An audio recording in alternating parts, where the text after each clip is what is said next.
really weird Jeanie Buss interview about the Lakers today in the LA Times, where we found out that Magic now has input again. So does Phil Jackson. Kurt Rambis never stopped. Pelinka is safe. Clutch and LeBron apparently don't have influence. We still don't know who made the Russell Westbrook deal.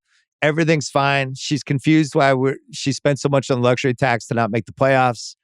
And I left that piece going, wow, what the hell is going on with this team? What was your reaction after you read it? First, it's like, great job, Bill Plaschke, for getting her to say all these things and sit down and do that. The big takeaway for me is that Jeanie Buss seems to really believe she's got the best and the brightest in that organization, which she does not.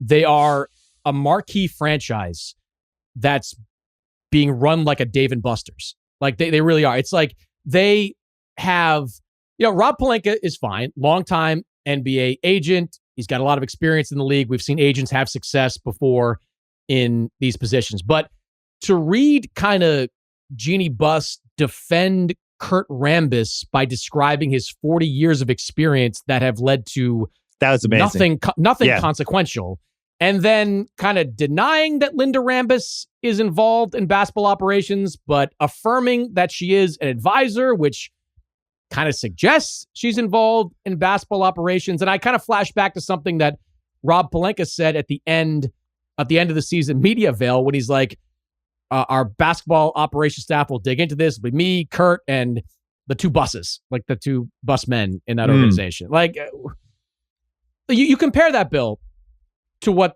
the Clippers have going on out there and the front office structure that they've built. They've hired some of the best out there. Lawrence Frank is a lifer. Michael Winger is a future GM in this league. They've got a lot of guys in that front office that seem to know what they're doing. And you can't argue that while both teams missed the playoffs, the Clippers are in far better shape over the next few years as they kind of build that thing out. So I don't know. Like I don't know how it's a team like that, which should have limitless resources, which should go out of its way to have the best front office in all of basketball, can be run in such a mom and pop way.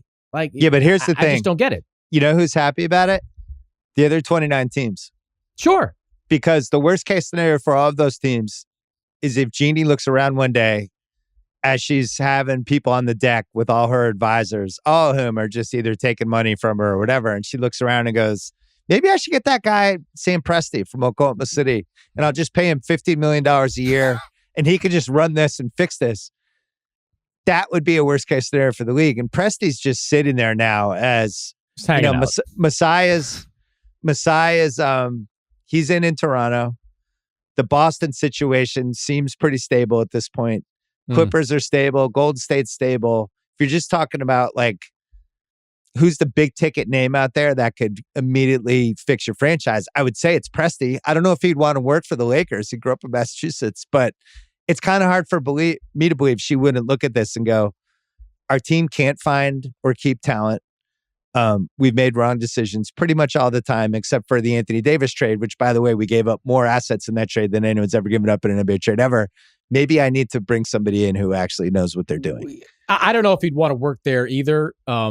But I think another opportunity, a big one, would appeal to him. A whole truckload of money, which the Lakers could offer, would appeal to him. I'm 100% sure that if Sam Presti took a job like that, he would only take it if he could pink slip everybody in the organization. And he could tell every member of the Buss family besides Jeanie that they should lose his number. And they do not have access to the front office, and their input is no longer required. He would overhaul that. It's Jeanie and it's our coach. That's it. Like, owners always have input. Like Jeanie Buss should have input in what goes on with that team. Every owner does, including, by the way, Clay Bennett in Oklahoma City. So that's not an issue. But like everybody else, you're gone. I'm building out my own staff. I'm doing my own thing, and I'm going to do this my way. In which I'm not so sure that Jeanie Buss would give. I don't think she would. I think she likes it. Seems satisfied with this. She likes it the way it was. Bill, we are in the media. We're all idiots sometimes. We have hot takes that go nowhere. I thought Marcus Smart was going to be a shitty point guard. I was dead wrong about that. And he makes me eat that every time I hear or talk to him or talk to somebody that knows him. But everybody that knew anything about basketball knew the Westbrook trade was dumb. They knew it wasn't going to work out. And yet the Lakers do it and they act like it's okay. We'll just pivot from that. We'll figure out the new coach coming in. We'll figure out how to make it work with Russell Westbrook. It's just, again, great interview by Bill Plaschke. I just didn't agree with anything that Jeanie Buss was saying. Amazing stuff. I like that Magic's back too after he absolutely blowtorched them.